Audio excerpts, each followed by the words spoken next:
Рахмат. Айнура Тойчуна айтсаңыз, бұл бақ тегу күні деп атады да. Демек, ушул Кыргызстанда жашаган бардық адам тигиш керек болсо күн көчөт тигиш керек болсо күн чыгып? Же бул мамлекеттик эле органдарбы? Жок. Бул жалпы улуттук күн деп сунуштап жатабыз.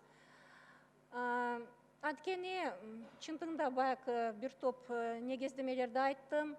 Бирок бул дагы кандайдыр бириктирүү, ушул экология маселеси, жалпы ушу биримдик, ынтымак деген кааласа өзүнүн үйүндө отурса болот.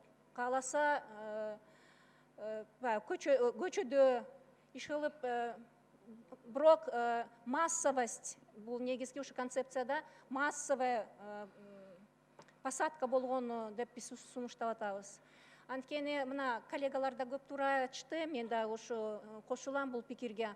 Миллионду отургузабыз, бирок кеткенден кийин бул 5% эле болгону, биз баягы мониторинг кылган 5% эле мындай көктөн өткөн.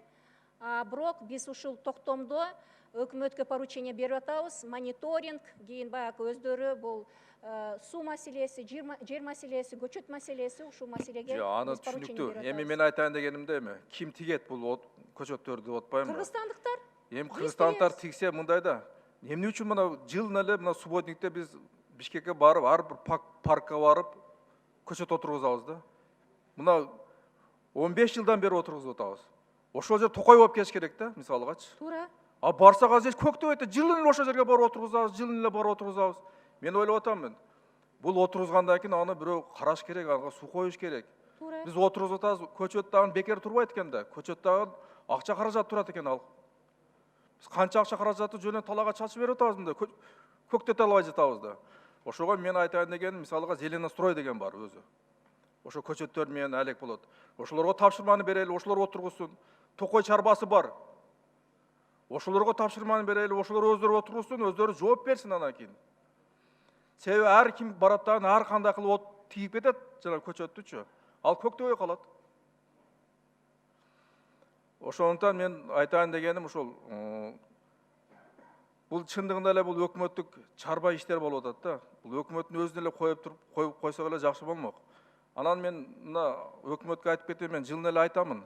Мына Бишкек шаарында бүгүнкү күндө парктарга барсаңыздар, жанагы дуб дарагы бар. Кыргызча эм дарагы деп коет экен. Ага оору түшкөн. Жаздын алды менен жалбырактары чыгат, 1 ай, 1,5 айдан кийин кайра кургап атат. Бүгүнкү күндө ошо тигилип турган дарактарыбызды биз дарылай албай жатпайбызбы? Ошол жака жакшыраак көзөмөл жүргүзсөңүздөр бул. Кандай көп жылдык дарактар алар. Бүгүнкү күндө ошолорго оору тийип, мынакей, ал ооруга эч ким көңүл бурбай жатат, эч ким дарылабайт аны. Болгону 1,5 ай жалбырактар жашыл болуп турат, андан кийин күз келгенде болуп кургап түшүп атат.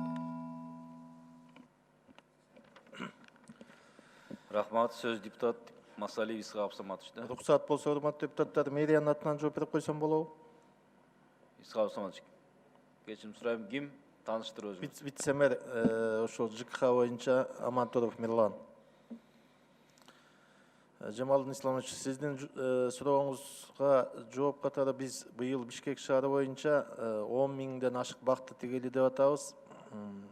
Жана сиздин айткан сөзүңүз туура, ошол жана кургап калып атпайбы? Тигилгенден сугарылбай.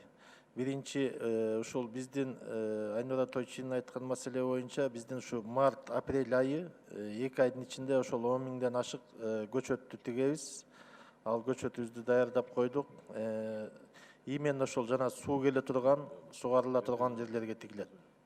Бул боюнча жанагы Бишкекти кайра жашыл шаарга айландыруу боюнча өзүбүздүн мэриянын концепциясын жазып чыкканбыз, ошонун негизинде иштеп атабыз. Жана өзүбүздүн питомникти Зеленхоздун ичиндеги азыр 8 гектар иштечкен, быйыл 15 гектарга көтөрүп атабыз. 21 жылы 23 гектар толугу менен иштейт. 21 жылы биз 15 миңден 20 миңге чейин көчөт тигебиз. Ошол убакта быйылкы 20 жыл боюнча шаардын суулары келгидей кылып, бак дарактарга, жанагы газондорго келе турган сугат суунун арыктарын лотоктордун баардыгын иретке келтирип жумуш уже баштадык.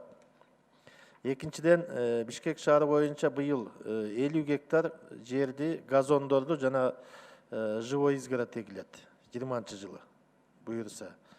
Жанагы сиз айткан бактарыбыз ооруп атпайбы? Ал чоң маселе бул. Быйыл